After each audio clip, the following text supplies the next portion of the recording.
उसकी जानकारी परमेश्वर ही स्वयं ही ठीक ठीक बताते हैं, और अन्य तो केवल अटकल ही लगाया करते हैं। तो ये सभी गुण जिसके अंदर हैं, वेद कहते हैं वो परम अक्षर ब्रह्म है, वो पूर्ण परमात्मा है। और वो पूर्ण परमात्मा ही अपने द्वारा रची हुई सृष्टि को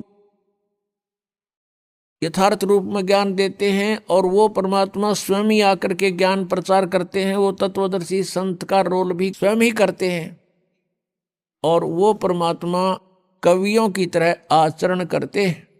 पुण्यात्माओं, सबसे पहले हमने अपने भगवान को पहचानना है, तभी हम आगे कदम रखें। जैसे पहले हम अपने नोट को खरा और खोटा चेक करा लें तो अच्छा रहे, नहीं तो वहां प्लेटफार्म पर जाने के बाद फिर कुछ नहीं बनेगा। तो ऐसे ही हम अपने सदग्रंथों को समझकर भगवान को पहचान सकते हैं। शिक्षा का उद्देश्य प्रभु ने यही रखा था कि कलयुग के अंदर इन सबको शिक्षित बनाएंगे और ये मेरे बच्चे मुझे पहचान पाएंगे। अभी तक तो ये गुरु और ऋषि, महर्षि, पीर ये हमें अपने ही अज्ञान के आधार से आधारित रखते थे। लोक वेद सुनाया करते थे जो वेदों सदग्रंथों के विरुद्ध था, और हमने इनको एक महापुरुष, ऋषि, मंडलेश्वर, गुरु मानकर, परमात्मा से परिचित व्यक्ति मानकर इनकी हर बात का, प्रत्येक बात का विश्वास किया, जिसका खामियाना आज तक हम भोग रहे हैं। हम यही भटक रहे हैं, जन्म और मृत्यु के अंदर हम कष्ट पे कष्ट उठा रहे हैं। उस परमेश्वर ने स्वयं आकर के हमें बताया है कि अक्षर पुरुष एक पेड़ है। पृथ्वी से तुरंत बाहर जो दिखाई देता है वो पेड़ होता है, उसको पेड़ बोलते हैं।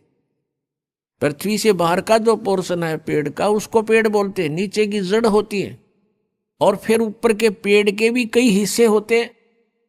जैसे ये सारा शरीर मनुष्य कहलाता है, लेकिन हाथ अलग हैं, पैर अलग हैं, मुख अलग है, कान नाक अलग हैं, इनके नाम अलग हैं, ये विभाग हैं।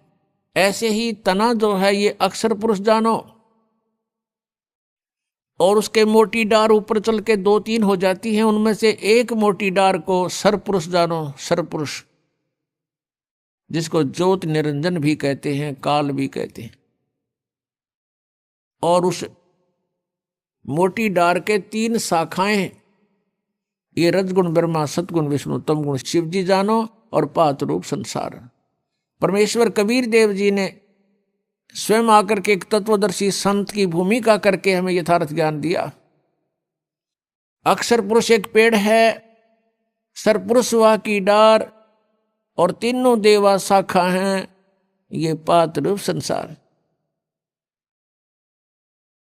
तो यहां गीता ज्ञानदाता कहता है कि तत्वदर्शी संत की प्राप्ति के उपरांत उस तत्व ज्ञान रूपी शस्त्र से इस अज्ञान रूप अंधकार को काट के, गीता जी अध्याय नंबर 15 के श्लोक नंबर 1 से 4 का निष्कर्ष बता रहा है दास आपको। उसके पश्चात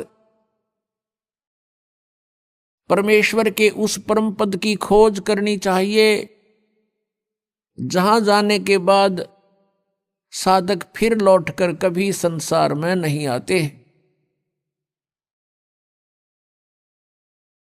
और जिस परमेश्वर से संसार रूपी वृक्ष की ये प्रवृत्ति विस्तार को प्राप्त हुई है, अर्थात जिसने संसार रूपी वृक्ष अर्थात ब्रह्मांडों की रचना की है, उसी परमेश्वर की भक्ति करनी चाहिए, अन्य की नहीं। ये गीता ज्ञानदाता स्वयं कह रहा है कि मेरी भक्ति भी नहीं, केवल उसी की पूजा करो, और मैं उसी की शरण हूं। पुण्यात्माओं, परमेश्वर ने आके हमें ज्ञान दिया है।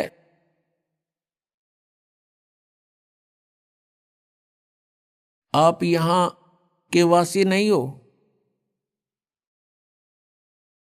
आप यहां अस्थायी रूप पर रह रहे हो, और जिस परिवार और जिस संपत्ति को आप अपना मानकर निश्चिंत हो चुके हो, ये आपकी महाभूल है। और ये भूल कहाँ से समाप्त होती है? संतों के विचारों से। और वो विचार मिलते हैं सत्संग से।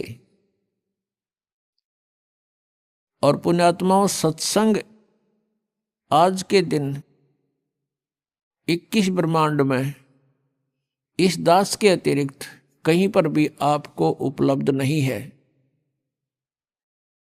ये अभिमान नहीं, ये यथार्थ ज्ञान जानना। और जो पुण्यात्माएं इस ज्ञान से परिचित हो चुके हैं, उनको ये आसानी से स्वीकार्य होगा कि सचमुच इस पृथ्वी पर कहीं पर भी वास्तविक आध्यात्मिक ज्ञान नहीं है। यदि किसी ने इस दास से ये वचन सुनकर, सीडी वगैरह देखकर, पुस्तकें पढ़ के और ये ज्ञान ग्रहण करके आगे वो स्वयं वक्ता और गुरु बन बैठा है, तो वो महाशत्रु है समाज का, क्योंकि उसको अधिकार नहीं है, वो अधिकारी नहीं है। यदि वो गुरु बन बैठेगा तो वो अपने भी कर्म बिगाड़ेगा और इनको श्रद्धालुओं को भी जो है हानिकारक होगा। क्योंकि डुप्लीकेट एक ड्राइविंग लाइसेंस या पासपोर्ट बनाने वाला बना तो देगा एज इट इज, कति यूं का यूं, लेकिन उसका आगे चल के जहां उसका निरीक्षण होगा तो वहां फेल हो जाएगा और उस समय बहुत देर हो चुकी होगी। ये ओरिजिनल और डुप्लीकेट पासपोर्ट का अर्थात अधिकारी और अनधिकारी से बने हुए लिए हुए नाम की दीक्षा का आपको उस समय जानकारी होगी जब आपकी मृत्यु हो चुकी होगी, शरीर छूट चुका होगा। और उस समय आपकी बाजू यमदूतों के हाथों में होगी और आप कह रहे होगे कि मैंने गुरु बना रखा था, तुम मुझे क्यों पकड़ रहे हो? फिर वो बताएंगे चलो तेरे पहले लाइसेंस का, तेरे पासपोर्ट को चेक कराते हैं। फिर वो ले जाएंगे वहां धर्मराज के पास और उसको कहेंगे ठोको नरक में, इसके गुरु को भी लाओ पकड़ के, ये डुप्लीकेट गुरु था इसका, इसलिए नरक में डाल दो। तो पुण्यात्माओं, सत्संग में आने से ये ज्ञान होता है। तो गीता जी अध्याय नंबर 18 के श्लोक नंबर 62 में कहा कि अर्जुन, तू सर्वभाव से उस परमेश्वर की शरण में जा, उसकी कृपा से ही तू परम शांति को और सनातन परम धाम को प्राप्त होगा। जब तक जन्म मृत्यु है, शांति नहीं हो सकती प्राणी को। और जब तक ये इस 5 तत्वों के पुतले में जकड़ा हुआ है, तब तक ये निर्भय नहीं हो सकता। 21 ब्रह्मांड में कोई भी प्राणी निर्भय नहीं है। कहते हैं ब्रह्मा का आसन डिगा, जब सुनी काल की गाज। कहते हैं जब काल ने दहाड़ मारी, उस समय यहाँ के प्रधान ब्रह्मा जी का भी आसन डगमगा गया, वो भी भयभीत हो गया। आपने एक कथा सुनी है कि भस्मागिरी नाम का एक तपस्वी था, भगवान शिव की तपस्या ही करता था उनको इष्ट मानकर। जब भगवान शिव प्रसन्न हुए, उनसे पूछा बोल क्या मांगता है साधक? भस्मागिरी ने कहा कि मुझे भस्म कड़ा दे दो। वचनबद्ध करके भगवान शिव से कड़ा मांगा, भगवान शिव ने वो भस्म कड़ा दे दिया। उसके पश्चात वो भस्मागिरी भगवान शिव को मारने के लिए उद्धत हो गया और कहा शिव जी होले होशियार, अब तुझे मारूंगा, पार्वती को पत्नी बनाऊंगा। तब भगवान शिव भयभीत होकर के भाग लिए। आगे आगे भगवान शिव, पीछे पीछे भस्मागिरी यानी पुजारी, आगे भगवान।